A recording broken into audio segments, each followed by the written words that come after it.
Assalamualaikum warahmatullahi wabarakatuh. Selamat jumpa pemirsa. Bagaimana kabar Anda hari ini?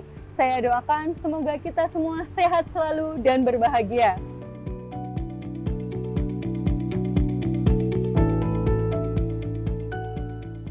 Saya, Audi Tias Mega, senang sekali dapat menemani Anda dalam beraktivitas. Semoga aktivitas Anda hari ini lancar, mendapatkan barokah dan manfaat.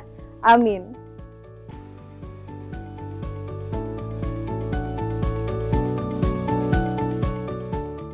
Baiklah pemirsa, Mimbar TV hari ini akan kami sajikan untuk Anda dan kami siapkan berbagai program menarik.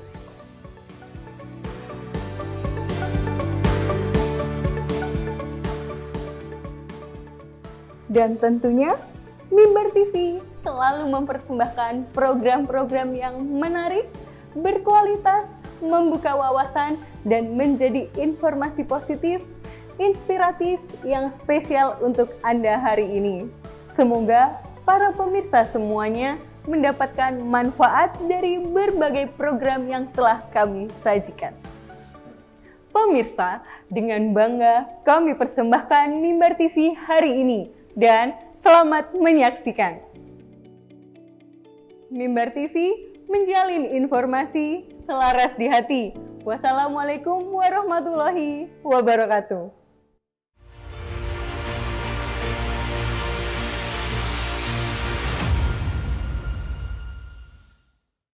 Assalamualaikum warahmatullahi wabarakatuh. Saya Dr. Nastain MPDI, Kasih Pendidikan Madrasah Kementerian Agama Kabupaten Ponorogo. Alhamdulillah, mimbar pembangunan agama yang selama ini kita kenal sudah bermetamorfose ke digital. Alhamdulillah, ini satu kebanggaan bagi kami sebagai warga Kemenak. Semoga keberadaannya semakin menginspirasi kita, semakin memberikan informasi yang bermakna dan bermanfaat bagi kita semuanya. Insya Allah, yang disampaikan oleh Mimbar TV akan menjadi bagian dari informasi dan bagian dari ilmu kita yang ada di bawah. Apa yang terjadi di Jawa Timur insya Allah menjadi bagian yang menginspirasi kita dan Mimbar TV hadir di sini. Terima kasih atas kehadiran Mimbar TV. Salam dari Ponorogo. Assalamualaikum warahmatullahi wabarakatuh.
Assalamualaikum warahmatullahi wabarakatuh. Pemirsa dimanapun Anda berada, masih bersama saya Ica Asifa di Mimbar TV di program acara Siswa Prestasi untuk Non-Akademik. Dan kita masih berada di Mandua Kabupaten Mojokerto dan kali ini kita sudah hadir bersama dengan Bapak Wakakesiswaan dan Ini adalah event yang luar biasa yang bisa kita simak nantinya. Apa saja prestasi-prestasi yang akan disampaikan oleh anak-anak kita yang sudah hadir di tengah-tengah kita. Baik, Assalamualaikum untuk Bapak Abdul Majid MPD. Waalaikumsalam warahmatullahi wabarakatuh, Mbak Ija. Sehat dan tetap semangat. Alhamdulillah sehat. Untuk Mojokerto ya. Baik, ini Bapak sudah berada di tengah-tengah anak-anak yang berprestasi yang luar biasa, yang kebetulan yang non akademik ini Pak Abdul ya. Nah ini kira-kira Pak, yang hadir di sini ini mereka berprestasi di bidang apa saja? Untuk yang triwulan ini berprestasi di bidang catur, yaitu olahraga catur. Kemudian Afifah ini cabang panahan tradisional. Kemudian Dinda adalah LKBB atau Paskib. Oh, luar biasa. Ini kalau ingat Paskib, saya ingat dulu juga pernah ikut Paskib, tapi kok nggak kesampaian. Kurang tinggi. Ya, ternyata sudah terwakili sekarang ya. Baik, Pak Abdul, kita akan coba pingin menanyakan kepada panjenengan ini persiapan kompetisi, perkompetisiannya anak-anak, terutama di bidang catur, kemudian panahan dan juga untuk Paskib. Pripun Bapak bisa diceritakan? Untuk catur, ini cabangnya di kemarin terakhir adalah Pekan Olahraga Provinsi Jawa Timur yang alhamdulillah siswa kami juga mendapatkan 2 medali emas dan perak. Nah, untuk persiapan pembinaan itu memang agak lama, mungkin kurang lebih antara 1 tahun. Ini yang dibina di KONI Kabupaten Mojokerto. Juga dalam rangka untuk persiapan Porseni nanti insya Allah juga tingkat Jawa Timur yang akan dilaksanakan di Bojonegoro. Tetapi untuk persiapan di Porprov lebih lama dalam 1 tahun. Kemudian untuk TC atau pemusatan latihan itu 3 bulan sebelumnya sudah intens. Kemudian juga untuk persiapan Porseni yang akan diadakan di Bojonegoro insya Allah tanggal 23 November ini nanti kita akan berangkat. Ini juga perwakilan dari Kabupaten Mojokerto yang kemarin juga dapat emas di tingkat Porseni MA. Sedangkan untuk Afifah ya ini adalah sejenis apa namanya itu apa Mbak Afifah itu panahan tradisional yang awalnya itu mungkin dikembangkan oleh pada zaman Rasulullah ya. Jadi panahan tradisional yang bukan yang ditandingkan di Porprov itu ya. Jadi olahraga panah yang berkembang pada waktu itu pada Rasulullah atau zaman Khalifah Rasyidin itu adalah olahraga panahan yang terkenal. Nah, ini mungkin salah satu daripada cabangnya berkembang di Indonesia ini dengan lumayan termasuk di Mojokerto. Dan alhamdulillah kemarin di Permata Cup Kabupaten Mojokerto kemarin dapat emas, kemudian dilanjutkan di Malang juga akan dapat harapan 2 ya. Kemudian yang ketiga itu Mbak Dinda, itu cabang LKBB yang kemarin terakhir itu mendapatkan juara umum di Kabupaten Pasuruan. Ya. Kemudian yang sebelum itu juga mendapat juara 3 ya, di se-Jawa Bali di Surabaya. Itu sebagian, tetapi sebelum itu juga banyak sekali prestasi-prestasi yang ditorehkan oleh Madu Mojokerto, nanti bisa dijelaskan lebih lanjut. Luar biasa ini. Saya sangat tertarik ketika berbicara bahwa panahan itu ternyata ada yang klasik ya. Yang klasik itu artinya berarti ada beda ya antara yang ketika diajarkan ketika di zamannya era Nabi dan sahabat-sahabatnya dan juga dengan kontemporer yang saat ini. Berarti memang betul-betul pemirsa ada spesifik tersendiri untuk kegiatan panahan ini. Kita akan coba gali lebih untuk panjenengan. Dan ini juga Bapak Abdul, bagaimana sih proses pembinaan kepada anak-anak gitu, apalagi sesuai dengan keahlian masing-masing. Namun jangan dibahas dulu, kita akan kembali sesaat lagi.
Assalamualaikum warahmatullahi wabarakatuh.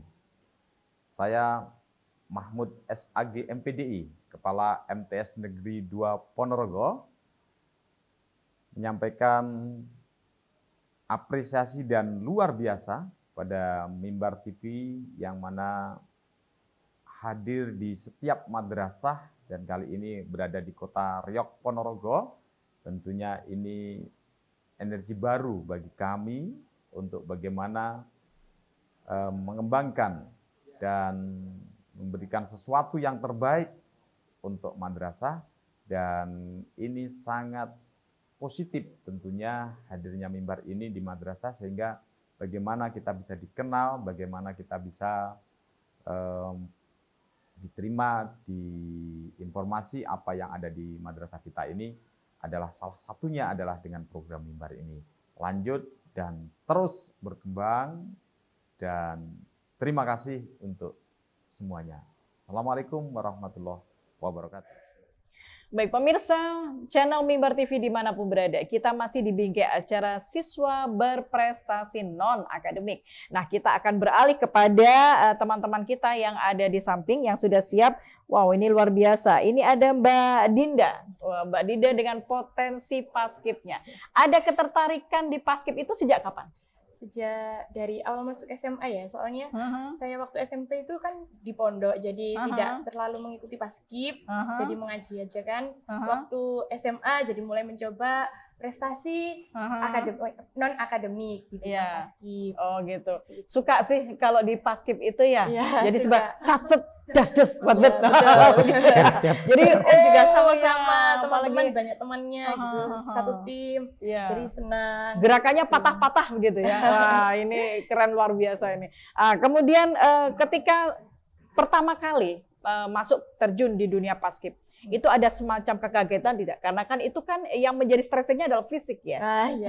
Pasti jelas ada ya. Apalagi dulunya itu kan nggak pernah kegiatan fisik, pastinya hanya mengaji kan dulu waktu masuk SMA, ikut paskib, di fisik ya kaget. Tapi dijalanin aja soalnya sudah ada kemauan ya. Ada komitmen ya. Komitmen. Luar biasa. Nih kalau misalkan Mbak Dinda di paskib, Mbak Afifah yang di tengah ini tentang panahan. Apa yang membuat Mbak Afifah tertarik di bidang panahan? Nah, yang pertama ketika saya melihat panahan itu kelihatannya olahraganya gampang. Oh gitu ya. Iya. Pasti bisa gitu keran pertama kan. Terus yang kedua itu panahan itu seperti olahraganya orang elit gitu nampaknya gitu dari luar. Nah, ketika saya coba ternyata tidak semudah itu. Jadi akhirnya saya makin ketagihan, apalagi ketika melihat anak panah itu menuju ke target, masuk ke target. Nah itu kadang kan nggak masuk, itu bikin kita wah ini gimana sih kesel gitu ya. Jadi penasaran, makin penasaran. Bagaimana bisa anak panah kita masuk ke target gitu ya? Kalau bisa anak panahnya tidak cuma satu. Ya ini bisa 3, bisa 5 kita kan bisa saja kan, bisa mungkin ya. Tergantung dengan bagaimana kita tetap belajar. Kemudian dan memang betul-betul bisa memasukkan di satu target itu bisa 2, bisa 3 anak panah sekaligus gitu kan. Oke, latihannya itu kira-kira untuk ketika akan menuju ke kompetisi itu lebih treatmentnya lebih sering apa tidak? Nah, kita latihan itu intensif hampir setiap hari, setiap pulang sekolah karena saya untuk bisa berlatih itu ya. Iya. Kalau misalkan tidak ada event, apakah juga berlatih, Mbak Afifah? Tetap berlatih seperti itu. Tetap berlatih ya, luar biasa. Kemudian ada Mbak Catur, betul ya? Triwulan. Iya, Mbak Triwulan. Karena di event catur sehingga saya panggil Mbak Catur. Oke, Mbak Triwulan. Suka dengan catur sejak kapan?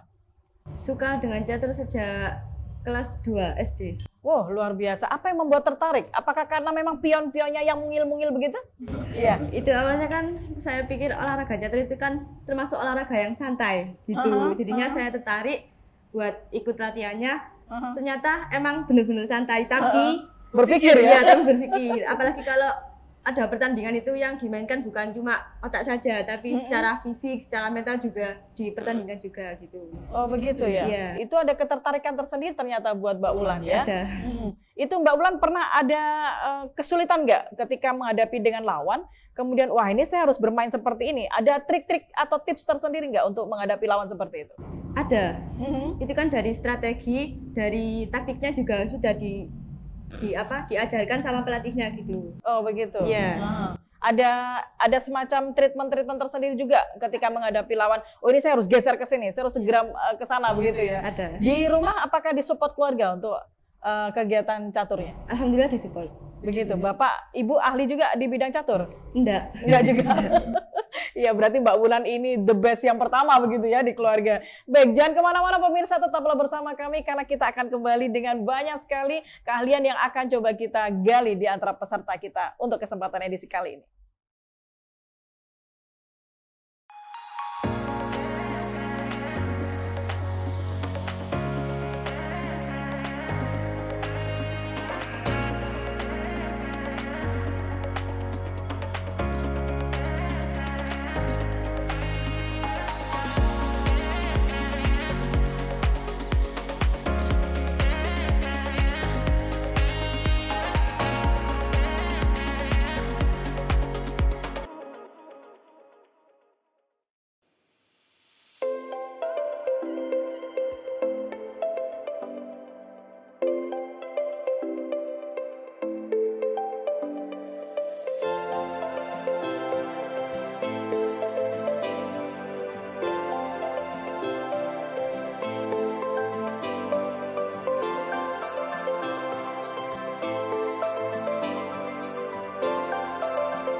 Assalamualaikum warahmatullahi wabarakatuh.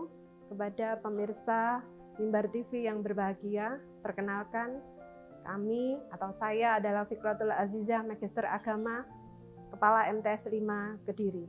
Pada kesempatan ini saya mengucapkan banyak-banyak terima kasih kepada Mimbar TV yang telah rawuh dan hadir di madrasah kami untuk meliput semua yang ada di madrasah ini. Sehingga kami punya harapan bahwasanya Mimbar TV kedepannya akan menjadi lebih bagus, lebih hebat, dan bisa meliput semua kegiatan dari masing-masing madrasah yang ada di Jawa Timur dan sampai ke seluruh pelosok tanah air ini. Terima kasih. Wassalamualaikum warahmatullahi wabarakatuh. Baik pemirsa, masih bersama saya Ica Asifa di bingkai acara Siswa Berprestasi untuk Non-Akademik. Dan kita kembali kepada Bapak Abdul Majid MPD. Bapak, bicara tentang proses pembinaan, ini kira-kira berprosesnya seperti apa? Apakah ada halang rintang di tengah-tengah proses tersebut? Untuk halangan pasti ada, Mbak Ica, tetapi kita juga harus antisipasi. Karena Dimas sendiri ini banyak ekstra yang sudah tercover di sini, sekitar 24 ekstra, yang mana siswa-siswa ini bisa menyalurkan bakatnya melalui kegiatan seperti ini. Tapi kami juga begitu, di madrasah ini juga tidak harus prestasi yang kami kedepankan, adalah kedisiplinan anak. Contoh daripada anak paskib atau pramuka, di samping prestasi juga saya mengharapkan dengan adanya pendidikan ekstra ini anak-anak menjadi disiplin, baik disiplin ilmu, disiplin waktu, disiplin berbaju, dan sebagainya. Jadi untuk kegiatan non-akademik ini juga ada pembinaan dari sekolah, juga dari KONI ya, termasuk yang catur atau yang dari panahan. Seperti Triwulan ini catur, di samping ada pembinaan di sekolah, walaupun itu 1 minggu sekali, nanti di KONI juga ada pembinaan, mungkin pada waktu TC itu hampir 1 minggu bisa 5 kali. Kalau tidak TC mungkin 1 minggu 2 kali. Ini proses pembinaannya dari mulai awal sampai tahap-tahap pada waktu pemberangkatan. Seperti itu, Mbak Ica. Baik, saya ingin bertanya kepada Mbak Afifah tentang pengalaman pertama mengikuti event itu seperti apa? Pengalaman pertama saya ikut event itu event nasional on ground, panahan on ground, jarak 40 meter di Surabaya. Oh, begitu, di Surabaya ya? Iya. Oke, di event apa itu? Di event Geladan Ageng Surabaya 2022. Begitu membawa anak panah pertama kali itu gemeter apa tidak? Gemeteran sekali. Iya, gimana pengalamannya ketika sudah masuk di tanah lapang begitu akan bahasanya apa? Menembak atau gimana? Menembak, shoot namanya. Shoot begitu ya. Pengalamannya bagaimana itu? Nah, waktu di Geladan Ageng Surabaya tahun kemarin ya, itu pengalaman pertama saya. Diikuti oleh 70 orang gitu. Jadi tangan saya gemeteran karena pertama kali. Jadi anak panah saya itu banyak yang meleset pada saat itu. Tapi alhamdulillahnya itu masih masuk 32 besar, padahal itu pertama kali saya. Begitu ya? 32 besar pemirsa, luar biasa. Kemudian gimana ini? Ya, ada event-event lain yang diikuti? Kemudian yang terakhir, ini minggu kemarin event nasional di Karangasem, Lamongan. Itu alhamdulillah saya berhasil mendapatkan juara 3 nasional. 32 menjadi 3. Ya. Ya, luar biasa. Sementara di catur, bagaimana Mbak Wulan ketika ada pengalaman apa ketika mengikuti event lomba catur itu? Awal pertama ikut event itu ya jelas grogi ya. Ini saya bisa takut, apa tidak gitu kan, ya, dilanjutkan apa tidak khususnya itu. Terus akhirnya pas pertama kali ikut event itu di provinsi di Tulungagung, terus alhamdulillah pertama kali ikut event alhamdulillah juara harapan 1. Begitu ya. Sudah berapa kali event yang sudah diikuti nih Mbak Wulan? Sudah banyak. Sudah banyak, nggak terhitung ya. Yang terakhir di Porprov ini. Yang sudah medalinya yang dibawa itu, yang dipakai itu ya, itu emas dan emas sama perak. Emas sama perak, luar biasa. Mbak Ica perlu diketahui nanti bonus dari Ibu Bupati sang besar kalau di Mojokerto. Kalau saya tidak tahu kalau di Surabaya, kalau di Mojokerto dapat emas adalah 40 juta, kalau perak 25 juta. Jadi dapat double nanti. Begitu ya. Keren. Baik. Kemudian untuk paskib, Mbak Dinda, ini pengalaman ketika kan sudah di luar segmen dan di luar ekspektasi ketika dari yang diam kemudian dengan berbalut fisik gitu kan, berlatih terus. Nah, ketika masuk di event paskib itu pengalamannya seperti apa? Ya, awal masuk arena lomba ya, itu pastinya gemeter juga. Meskipun latihannya itu setiap hari terus menerus, tapi waktu lomba itu tetap aja ya, tetap aja pasti ada rasa gemetar, takut gitu. Tapi waktu sudah masuk arena lapangan, sudah masuk waktu, tapi kita bawa enjoy aja, kita bawa biasa seperti latihan, jadi kita bisa tampil maksimal dengan tenang. Oh begitu, iya. Itu satu pasukan berapa yang diampuh? Kita biasanya pakai 12 pasukan. Gitu. Dan itu Mbak Dinda statusnya sebagai komandan? Iya.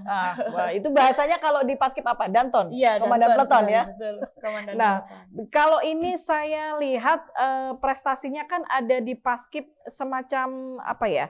ada balutan-balutan sesuatu yang beda gitu ya kan. Kalau dulu murni baris berbaris. Nah, kalau ini ada aransemen apa gitu kalau misalkan saat ini? Saat ini banyak ya event LKBB atau lomba kreasi baris berbaris. Jadi kreasi baris-berbaris. Baris berbarisnya itu dikreasikan dengan gerakan-gerakan dengan sesuai tema yang kita pilih gitu. Kebetulan kita dari Mandua Mojokerto timnya itu mengangkat tema Majapahit, kerajaan Majapahit. Berarti jadi, disesuaikan dengan kostumnya. Ya, apakah kostum yang saat ini dipakai? Iya, waduh, kita saingan kayaknya ya. Kostum Majapahit, paskib yang berkreasi, ini luar biasa. Berarti harus ada treatment apa yang dimasukkan ketika lomba itu, Mbak Dinda?